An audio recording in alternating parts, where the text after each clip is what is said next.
Hi, my name's Alex Ellison. I'm really excited to be participating in this Kapeesh virtual summit. Today I'm going to be talking about one of my favorite topics, which is pivotability, which is sort of a word I think I made up, but I'm going to be explaining what that means today and why it's important for you as parents and educators as you're working with high school students. A little bit about myself. I'm an independent college counselor. I'm based here in Chicago, Illinois. I also am co-founder of a nonprofit in Chicago called Mentee that places immigrant and refugee students with job shadow opportunities around the city. I'm also an editor with Good Education, which is a new Medium publication. I write frequently on medium.com, and at the end of the presentation, I'll show you a link to that as a resource.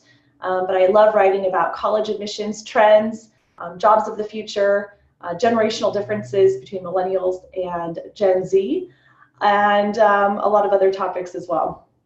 So let's get started. I'm going to share a presentation with you.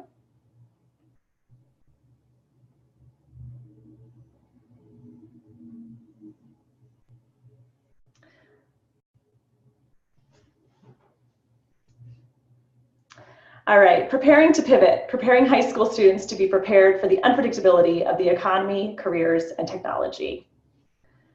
So I wanted to start with a story I read about recently in the Chronicle of Higher Education. And this story might sound familiar. It could really be a story of any area or small town in the middle of the United States.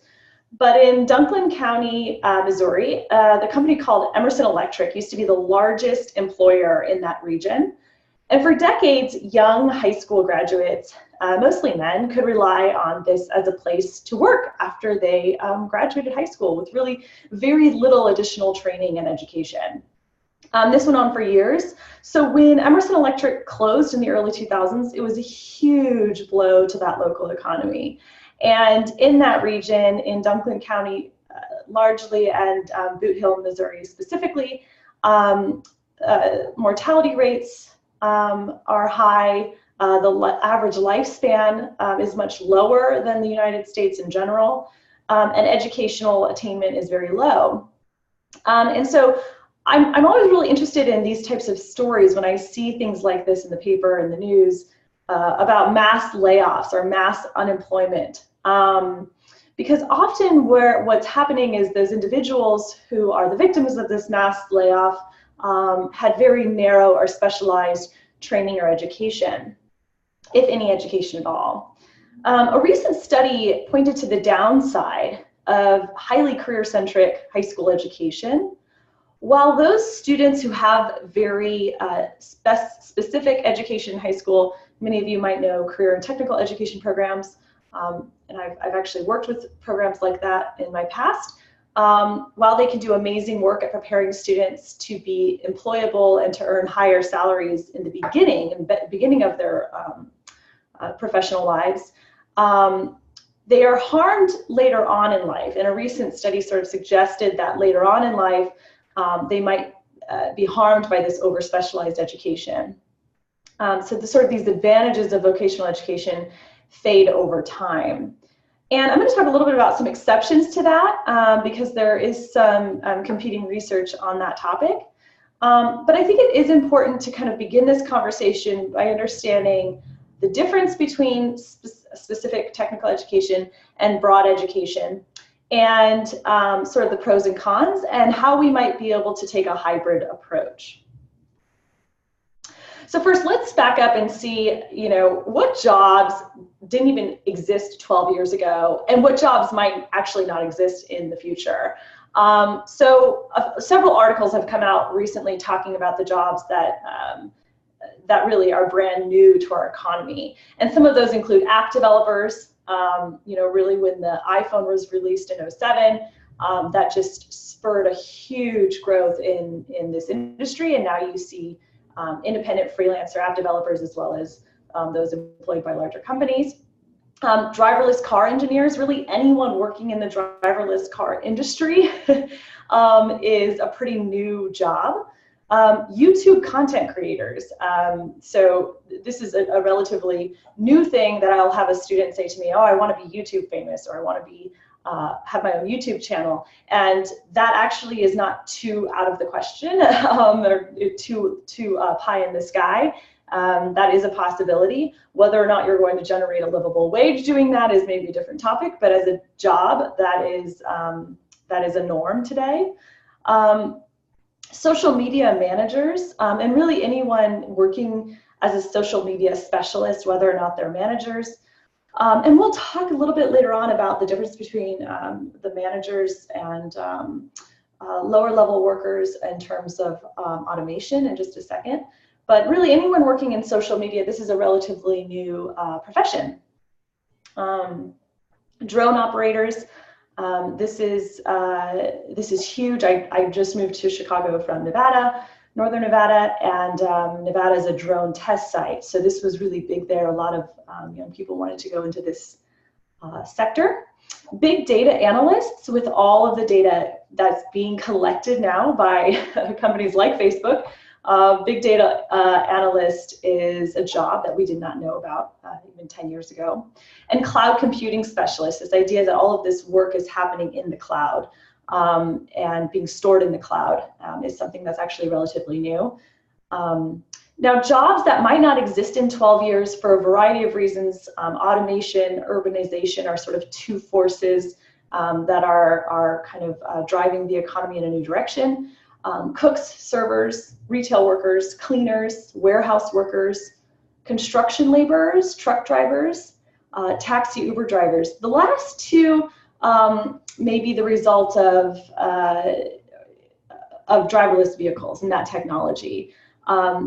It's been suggested that the trucking industry, or that trucks would be the first to be automated or made driverless, with taxis and things like Uber, Lyft following. So that could happen in the next 12 years or so. What we know about automation is that it won't really wipe out entire sectors or industries for the most part, but it will carve out or get rid of certain job types. And this is important when we're talking to young people about considering careers for the future and kind of what they should be looking at for future work. It's not necessarily that we should be telling them avoid the hospitality industry because cooks and servers are going to be eliminated. That would be far too sweeping, and I'll show you why in just a sec. So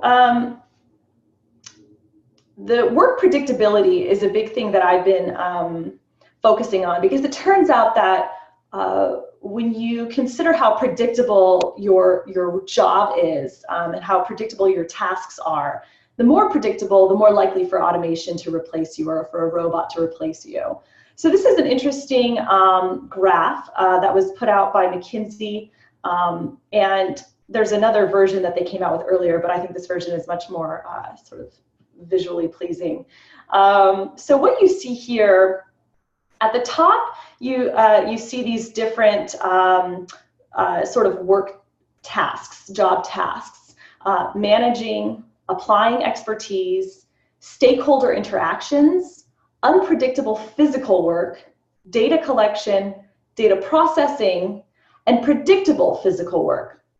And you see they're color-coded here. So you also see up at the top this key, basically the blue represents that they're technically feasible, the technical feasibility and the potential for automation. And then you also see down here the sectors.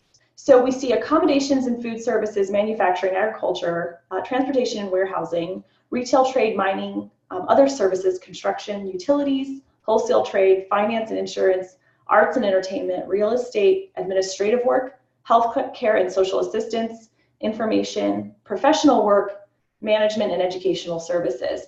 And basically any of these job tasks could be found in any of those sectors.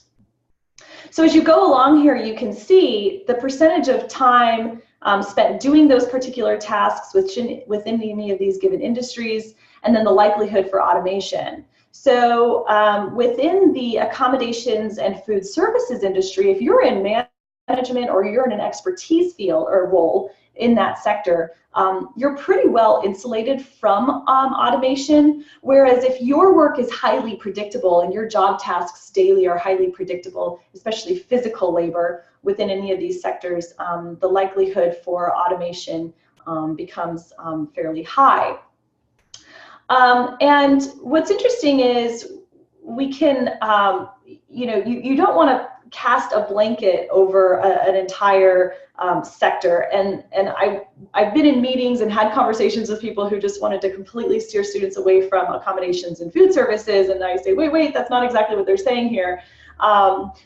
We do, however, want to be directing students perhaps more towards expertise roles and management roles within those sectors. And I'm going to talk a little bit about hybrid skills acquisition and the importance of the balance of skills, soft skills and hard skills, in a little bit. So let's get back to the presentation here. So it does seem that the more predictable your work is, the more predictable your daily tasks are, the more likely you will be replaced by automation, or your role would be replaced by automation and or a robot. So that's sort of a good rule of thumb when working with students, is having them question that and yourself looking at the predictability of work that we're exposing to our students. So this leads me to this topic of creativity. I use a site called Canva when creating presentations like this. And as Canva's processing and saving your work, they present little inspirational quotes. And the one that popped up as I was saving this presentation was by Henry Matisse, which is "Creativity takes courage." And I captured that because I thought how perfect for today's presentation. Creativity really is not a luxury, it is a necessity. And oftentimes when I'm talking to parents and educators, especially those who are working with low income, first generation, marginalized high school students, the emphasis goes towards predictable, safe, secure employment paths. And while the intention behind that is wonderful, especially for a student who comes from nothing, it seems that the most important thing would be to get him into a track that can pay him a livable wage as quickly as possible. So I understand it. However, I think we would be remiss in ignoring entirely those fields that seem risky to us because they're unpredictable or creative, where sort of risk-taking is implied. And what we've learned about looking at all this data around automation and the future of work is that the stuff that is super technical, that a computer can do, the human will not need to do that anymore. So what's left for the humans is the creative work, and it's the stuff that we do so well anyway and that we love to do.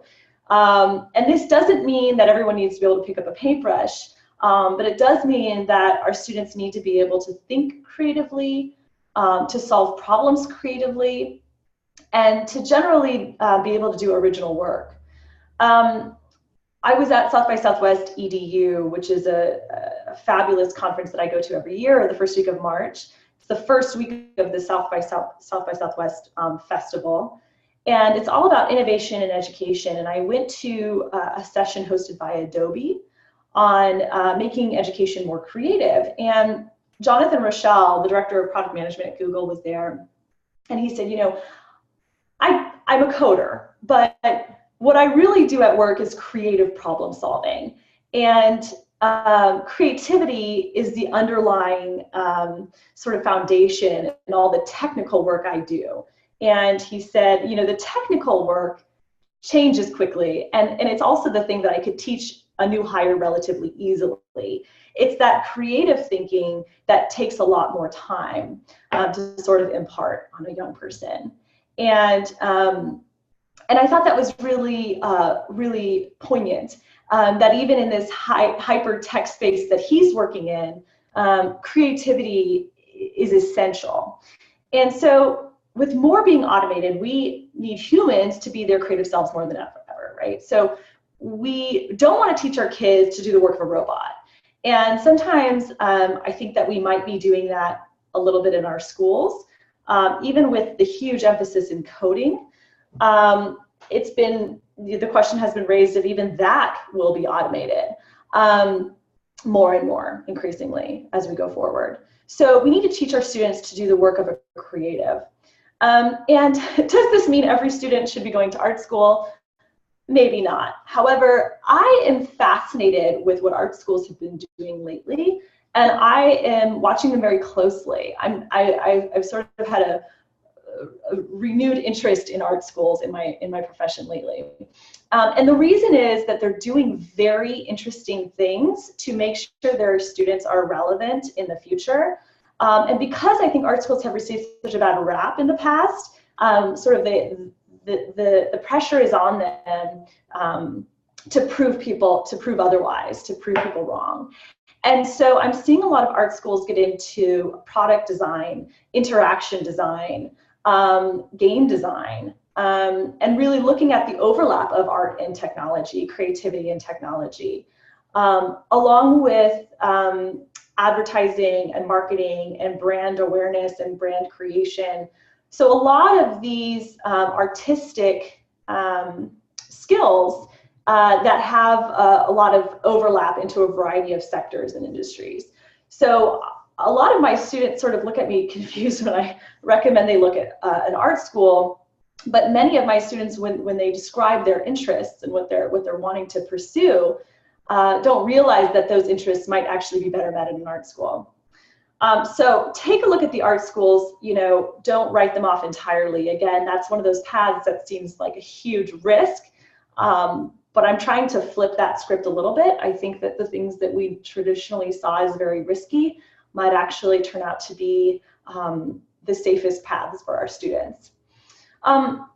Another key part of this creative thinking is free time. So we need to give our high school students more free time, more unscheduled time.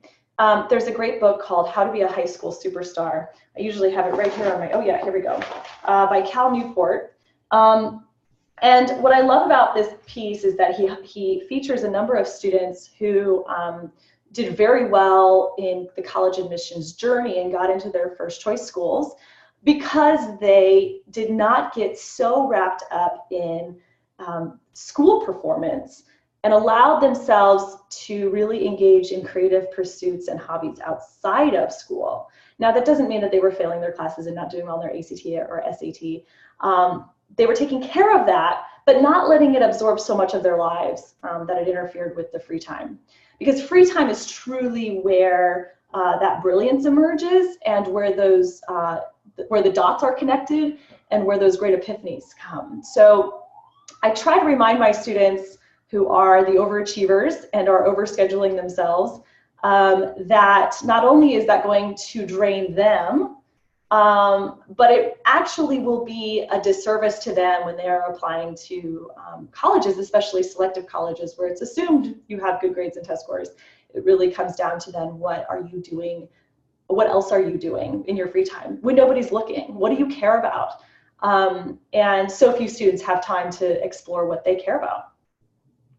The third piece is entrepreneurship. So for a couple of years back in rural Nevada, I ran a youth entrepreneurship program. And with these forces of urbanization and automation, it's really concerning what's happening in rural America. And so it was fascinating running this youth entrepreneurship program there in that space. And what we found was, in running this youth entrepreneurship program, it was not important that these students started businesses. That was a great sort of byproduct. What we found was most interesting and important is that these students were, by teaching entrepreneurial skills, were adopting some of these essential skills that entrepreneurs have, successful entrepreneurs have, but also that most employers want in a new employee. So being able to work on a team, being able to pivot when things aren't working, being flexible with the changing times. These skills are actually transferable to a lot of industries. And so we thought, if we can transmit the entrepreneurial way of thinking to these young people, they're going to do well. And so some of the things we did with them, we did this program both at a Boys and Girls Club and in a high school. And some of the things we did to encourage or to teach this entrepreneurial thinking were we would have students do an audit of their environment. So this is something you can do with your student in school or at home. Basically, it entails asking the young person or the group of people, go take a notebook and go sit somewhere by yourself in this space. So if it was the Boys and Girls Club, it was take your notebook, all of you sit in a different corner of this building, and I want you to just observe what's going on for 20 minutes. And they basically became little ethnographers, and they just wrote their observations in this notebook. And when we came back together, they all shared these observations. So they would just kind of free write and then say, this is what I observed. So I said, okay, great. Now I want you to look at your list and identify what you thought went really well and what was not going so well. So what worked and what didn't work from what you were observing. So again, taking the example of the Boys and Girls Club, one student said, you know, it looked like these kids playing at the soccer field were really hot. It was really hot, and I noticed that the water cooler was on the bleachers in the sun, and the student said it had gotten warm. The water had gotten warm, so the drinking water was not, you know, drinkable. And I said, okay, great observation. So that's not working so well. So then the next task for the students was, what of the problems you identified, the things not working well, what could you solve in the next 5 minutes, 5 hours, and 5 days? And this is also called a drip by drip activity. You could also, depending on the assignment, you could say, what could you do in the next 5 minutes, 5 weeks, 5 years? So you could extend it longer, but we said 5 minutes, 5 hours, 5 days. And then what is out of your control? So what can you control? What could you do in the next 5 minutes, 5 hours, 5 days? And then for what problems would you have to pull in leadership? So they did this activity, and they created their columns, what they could actually do. And so the boy with the water cooler example said, well, yeah, I could fix that in 5 minutes. I could go move the water cooler into the shade, right? So they start to realize how simple some of these problems are, and they begin to see themselves, even in a small way, they begin to see themselves as leaders. And they see themselves in the role of the solution, you know, the problem solver, or the solution maker. And that is so empowering. And to make it more empowering, we brought in someone from the leadership team at the Boys and Girls Club to listen to these suggestions. So for those problems that the students believed they needed leadership to help solve, now they had an adult listening to them. And that was so empowering. And so this is something that I think as parents we can begin to teach our students, and as educators we can begin to teach our students. Another thing I did in this entrepreneurship program is I would have students just begin by complaining. So similar to the ethnography activity, but really just allow them to complain. And we did this activity with freshmen at the beginning of the school year. So they were brand new to high school. They were kind of overcoming a lot of barriers and some stresses. And I let them just go at it, just complain. What are you not liking? And it seems really unhealthy, but what we did next is I said, okay, I want you to list all of your complaints, and you have X amount of time to come up with a solution for each of your complaints. Whoever comes up with the most complaint solution pairs gets a Starbucks gift card. So then they were challenged to identify solutions for all of their complaints, and it absolutely required creative thinking because they wanted the Starbucks gift card. So they began to think outside of the box. It also gives students a sense of agency, sort of this idea that they can solve problems in their environment, that they have a level of control, and that they are leaders in their environment, even if they didn't originally see themselves that way. So that was, I think, one of the most effective methods for teaching creativity is through this entrepreneurial lens. We, of course, also had the students meet entrepreneurs who discussed the challenges that they overcame, which all required creative thinking. And again, the focus was not on creating a business, and I think we often misunderstand that when we talk about entrepreneurship. It was really thinking entrepreneurially. So not only did those skills imparted to the students make them more appealing to future employers, but it also showed them that they can start their own things. And I think this is really important in the gig economy that we live in the freelance economy we live in. It turns out that many of the skills employers want, as I mentioned, are possessed by successful entrepreneurs. And with more freelancers in the workforce today, preparing for the gig economy is important. It's thought that as much as 60% of the workforce will be independently employed by the year, not 2016, I'm sorry, that's a typo, 2025, by the year 2025. So that's huge. And we are doing our students a huge disservice by letting them expect or sending the message that the expectation is that they'll be employed for the rest of their lives. So we'll see what happens with this trend, but as of now, the freelance community is huge. And so in those entrepreneurship activities that I just discussed, we're not only preparing students to be more employable and to be good employees who can be contributing employees, but also to be self-employed. So again, these were some of the things that we did to teach this entrepreneurial mindset. One that I didn't touch on is finding itches to scratch. So we talked about auditing your environment, becoming a complainer and a fixer, and being able to match complaints with solutions. Finding itches to scratch is another. You can do a couple of activities with this, but this goes back to good entrepreneurs find problems, things that annoy them, things that bother them in the world. And they solve those things. And so in teaching the entrepreneurial mindset, it does often first require that you get students to identify what is going wrong. And that can feel like a very negative activity, but it takes a very sudden shift when you then get them to think about what they can do to solve those things.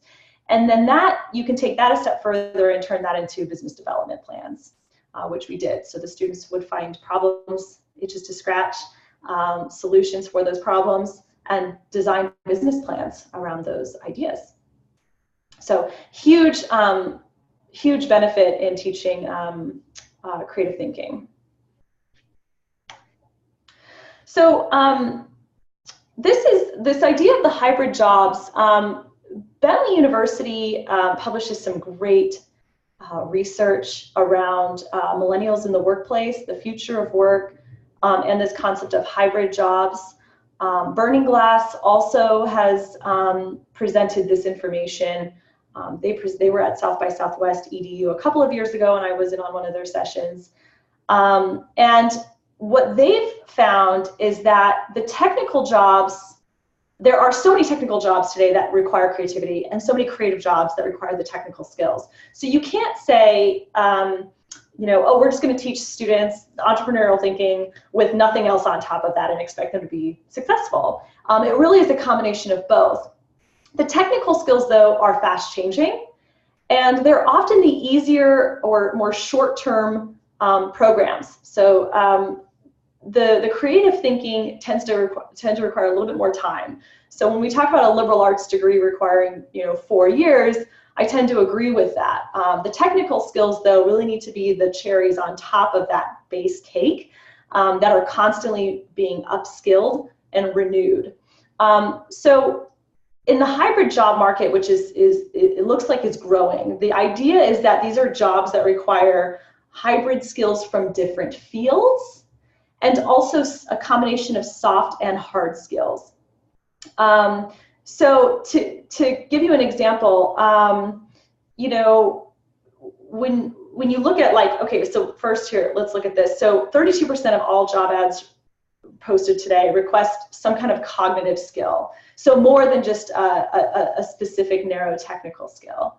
So if we look at someone who's a job for a marketing professional, they're going to need to have several technical skills in order to be successful, but they're also going to need to have reasoning skills and team building skills and cooperation skills and creativity and creative and artistic skills as well. So that would be an example of a hybrid job.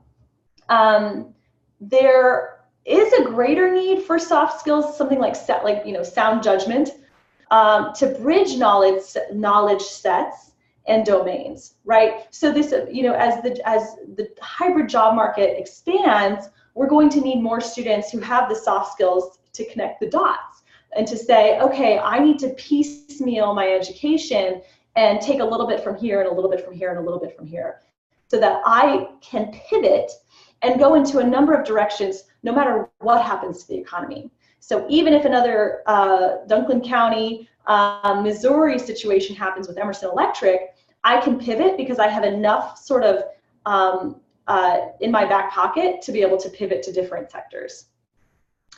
It is true, however, that tech skills are becoming an integral part of a wide variety of jobs.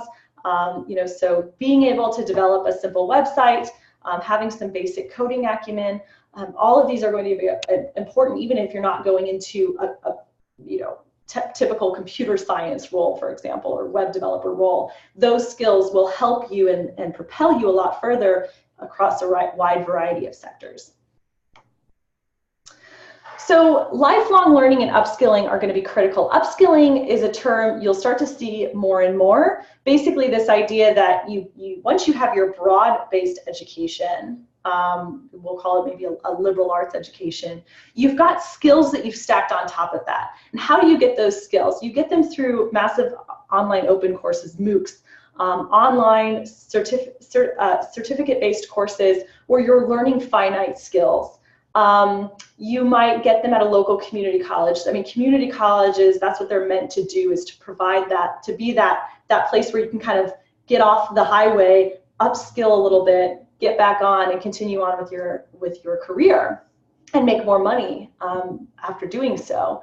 So this is, especially with technology advancing so quickly, upskilling is essential. So we cannot send the message to our students that once you get your four-year degree, especially from a great university, you're done, you're going to be set for life. That is the biggest lie, and is going to really set students up for failure and extreme disappointment. So we have to be sending the message that regardless of what your major is, you are going to need to go out into the world, get experience through internships and job shadows, and also do smaller courses or get certificates in specific skills along the way to keep you relevant in your field.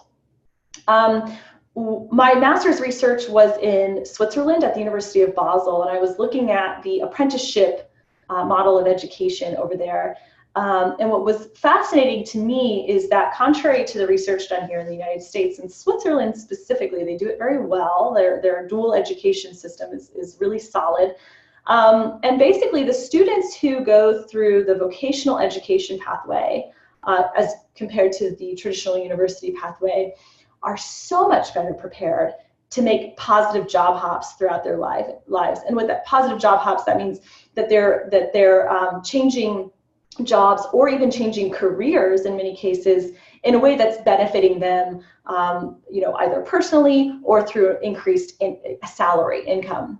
So these are positive job hops, and they're better prepared to do that after going through the vocational pathway, because they've got this lifelong learning mentality that they are going to need to upskill throughout their lives. So they're staying relevant, they're learning new skills so that they can easily pivot from sector to sector. As compared to the traditional university-bound students who are going more into a kind of a locked, focused program that doesn't allow for or encourage a lot of upskilling along the way. So they're not as ready to job hop later on. So it truly is a combination of the broad education base with specific skills added on top. And I think once we can meet that perfect marriage or find that perfect marriage, our students will really be set for the future. But we do need to send the message that learning cannot stop after your college degree, and learning needs to happen in and outside of the classroom through a variety of channels: the traditional classroom, the online open courses, the community college, maybe the course or lecture happening at the library. That combination is really what's going to sort of insulate our students from economic downturns, as we've seen throughout history, insulate them from mass layoffs, as we saw with Emerson Electric, and also insulate them from automation. So I hope this presentation gave you some new ideas, some new ways of thinking about the future of jobs, and also how to sort of best prepare your young person for this unpredictable future. And rather than scare them about the unpredictability of the future, I think we can see that it's a very exciting thing, and there are a lot of options ahead of us. So thank you so much. I wanted to mention that if you get in touch with me and mention that you attended this virtual summit, you'll receive $100 off a custom college plan, which is what I offer students, which is an assessment combined with a 2-hour one-on-one meeting with me. I then build the student a recommendation report, which usually is about 6 to 7 pages long, of recommendations, next steps, how-tos, resources. Then you're allowed a 1-hour follow-up meeting to answer any additional questions. So that bundle is called the Custom College Plan, and I'm happy to offer $100 off if you attended this workshop. You can get in touch with me at the website you see here, alexellison.com. I'm also on Medium at medium.com/@AlexJeanEllison. And you can see my email here as well, alex@duncp.com. So thanks so much for joining me today. I hope you enjoy the rest of the virtual summit. Have a great day.